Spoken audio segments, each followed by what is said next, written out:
Let's start by just reviewing what we went over last week.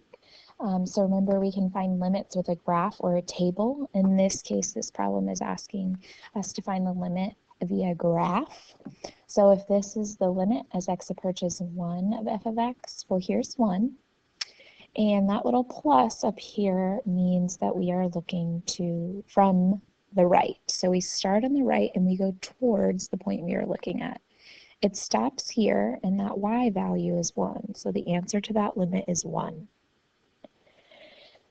The limit as x approaches -1 from the left, you start on the other side and go towards your car driving towards that point, and you stop there, which is also the same y value, which is 1. Now, there are two ways that you can get your other answer. You can either see that the left limit is 1 and the right limit is 1, so your whole limit is 1, or you can look back at the graph and look at both sides at the same time. Since they're going to the same place and that place is 1, then your answer is 1. You can also work backwards. If you know the whole limit is 1, then you know you looked from both sides and they went to the same place. So that means each side is also going to be 1 because that's how you got your final answer in the first place. So starting to look at section 1.2, okay, so you need to update your table of contents. You're in section 1.2 of evaluating limits analytically, okay. And what we're looking at in this section is how to find a limit when we don't have a graph or a table, because that's all we've done so far. We've had other tools that have helped us figure it out. And if we don't have a graph or a table, we need some things that we're able to solve these problems with. The first and most common thing is called direct substitution. Direct substitution is just plugging in the x value. That's all you need to do. And most of the time, you can evaluate limits by simply plugging in the x value. So let's look at some examples. Just write down one example at a time. The first one, here's our limit. The limit as x approaches 2 of 4x squared minus 1. Well, that is, we just take the 2 and plug it in everywhere we see an x. So once we plug in the number, we don't need to write the limit anymore. So we have 4 times 2 squared minus 1. And then we just need to follow our order of operations. So exponent first, so we have 4 times 2 is 4 minus 1. 4 times 4 is 16 minus 1 is 15. And that's our answer. We didn't need a graph, we didn't need a table, we were able to figure it out by plugging in. Now we can look at the next one. So same thing, new example, same process. We're going to try plugging in -3 to both of those places. So when we do that, we have -3 on the top, 2 times -3 on the bottom, plus 4, which becomes -3 over -6 plus 4, which is -3 over -2. Now be careful here, there are 2 negatives, so that makes a positive. So we have +3 over 2 as our final answer. And then lastly, we have a trig problem. Yes, you are going to see trig. About a third of the problems are going to be trig. You need to know that unit circle that you tried not to learn. It's something that you need to know. So if we are plugging this in, all we would do is find the sign of pi over 2. If you know the sign of pi over 2, you're done. You can write that down and you're done with this problem. But the problem is that most of us don't know our unit circle. So let me give you some quick tips. I know that it seems like a lot, but if you know it, it'll make your life so much easier. Okay? You need to know your radian angle measures, which start at 0, and then 180 degrees is a flat line. Okay? 180 degrees and pi are the same thing. Okay? Then halfway in between pi and 0 is pi divided by 2, because that's half. And then we have, here's half of pi plus pi, that's 3 halves of pi is down here. If you know nothing else, know these four. And how you get the values is you use ordered pairs. And the reason why it's called a unit circle is because each point is one unit out from the center. So you just have to be able to write these 4 points. Well, this point, the x value is 1, and then it didn't go up and down at all, so the y value is 0. Here, you don't go side to side at all, so the x value is 0. And the y value, we went up 1, so it's positive 1. Back here, our x value, we went back negative 1, and we did not go up and down at all. And then here, we went down 1, so we didn't move side to side at all, but we did go down 1. Now you know 8 trig values, because each of these ordered pairs is the cosine value, then the sine value. So cosine of 0 is 1. Sine of 0 is 0. That's how that works. It's in alphabetical order, C, then S. So if we are looking for the sine of pi over 2, we go to pi over 2. Sine is second because it comes later in the alphabet. So that's 1. So our answer is 1, and that's all you have to do for that problem, and you're done. Next, we need to look at something that's a little bit different. Plugging in does not always work. Whenever we have discontinuities, oh, that was at the end of this page, sorry. Discontinuities, those graphs that either had asymptotes or they had a jump. So here's some graph, and then here's the rest of the graph. These are all called discontinuities. And when you have a discontinuity, just plugging in does not work. So to evaluate the limit without a graph, without a table, analytically, we use algebra techniques. So all that algebra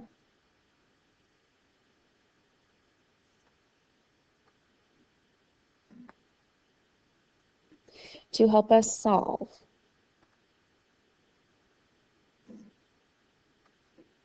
the limits.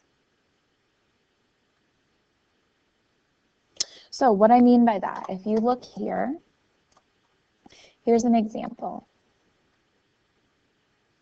And the reason why we know direct substitution does not work is because when we look at this problem and we tried direct substitution, which means plugging in the 3, we'd have 3 squared minus 5x plus 6, 5 times 3, plugging in 3 for all the x's, that's a 3, over 3 minus 3. Well, on the top, we'd have 9 minus 15 plus 6, that would be some number. But on the bottom, this does not work because we have 3 minus 3, which is 0, and we cannot divide by 0. That's why plugging in doesn't work, so we have to try something else. So this time, since we're not just plugging in numbers, we need to have our limit notation at the beginning. So on the top, we're going to go ahead and factor. So the top can factor, the x squared can be an x and x. We need something that multiplies to 6 and add or subtract to 5. Well, 2 and 3 is going to do that. 1 and 6 works if you can subtract, but you can't because you need that 6 to be positive. So it's 2 and 3. And to multiply them, either both need to be positive or both need to be negative. We need negative 5, positive 6, so they're both negative. And now when we look at this, we have an x minus 3 in the bottom and an x minus 3 in the top. So that simplifies our limit to the limit as x approaches 3 of just x minus 2. And now, 2. I said 2 and I wrote a 3. Let's try that again. Where's my eraser? 2. There we go. So when we plug that in, we're going to use the limit so we can get rid of it. Just like if you use a squared, you don't write it anymore. Well, when we use the limit, we plug in the 3. So we have 3 minus 2, which is 1. And that is our answer to this limit. Then let's look at our next example. Our next example, we are going to also factor. But this time, make sure that we can't plug things in and make it work. We'd have negative 4 plus 4. And times 16 minus 16. Now we get 0 on the top, but that's okay to have 0 on the top. It is not okay to have 0 on the bottom. Okay, if 0 is on the top and we divide by a number, our answer is just 0. When we divide by 0, we get undefined. That's what's not okay. So that means we have to do something else to this problem. What we are going to do is we're going to factor, and we can factor the bottom. So this is the limit as x approaches -4, x plus 4 on the top. The bottom is a difference of squares. This is squared. 16 is 4 squared. So we can factor that to x plus 4 and x minus 4. And now things cancel again. X plus 4 and x plus 4 leaves us the limit as x approaches -4.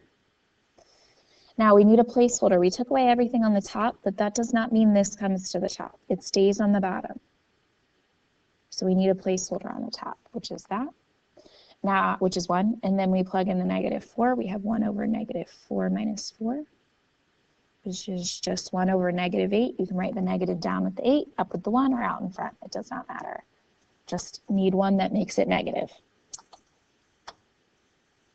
Now, the last thing that we talked about today was in section 1.2, we can do something else, and it's called rationalizing. We know that substitution doesn't work because when we plug in 1, we get the square root of 1 minus 1, which is fine for the top, but on the bottom we have 1 minus 1. That is not okay. Rationalizing we do when we see a square root. Since we have the square root of 1, the square of x on the top, we're going to rationalize, and we do that by finding the conjugate, which just means that we're changing the sign.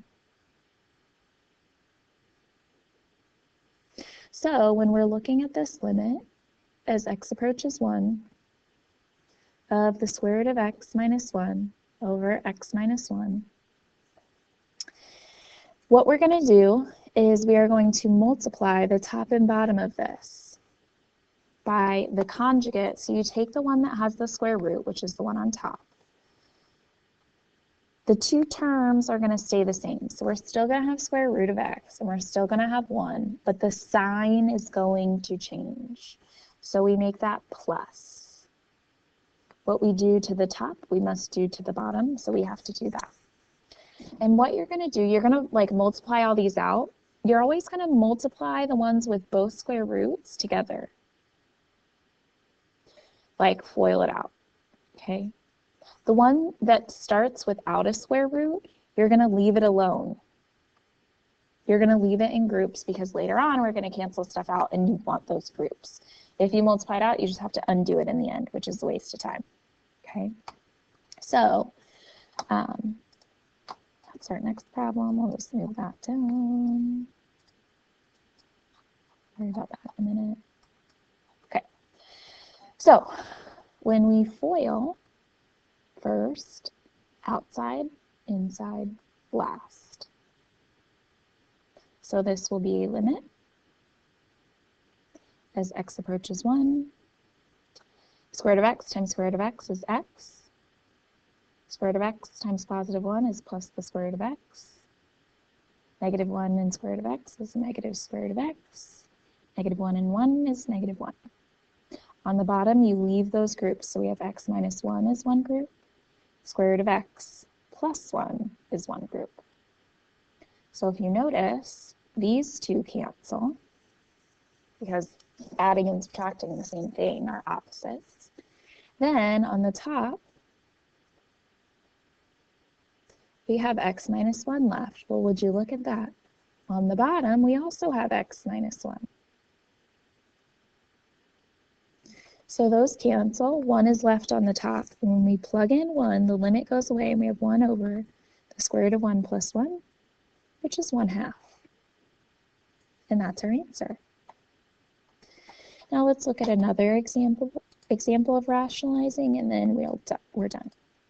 So this problem, when we plug in 5, we get 0 on the bottom, so that's not going to work. So this is a square root, so we can rationalize. We leave the first group alone. The first group is x plus 4 under that square root. Leave that alone. Then the second is 3. It's minus, so we're going to change it to plus. What we do to the top, we need to do to the bottom. Make sure that plus 3 isn't also under the square root. Be careful with that. The bottom doesn't have a square root to start with, so we're going to leave those groups alone.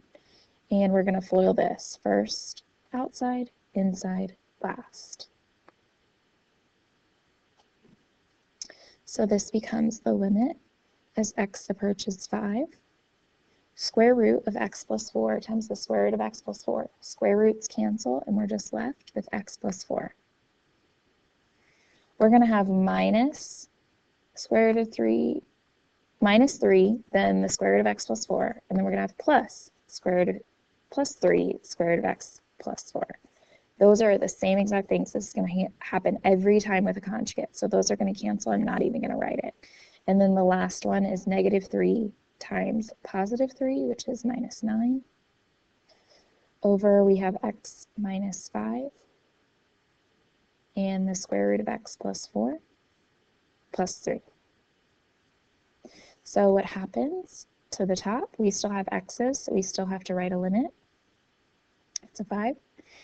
And on the top, we have x minus 5. On the bottom, look at that, x minus 5. That will cancel, and we have the square root of x plus 4 plus 3 left on the bottom. So when those cancel,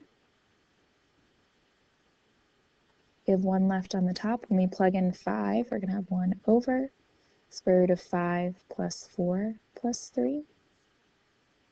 1 over the square root of 9 plus 3. 1 over 6 is our final answer. And that's it.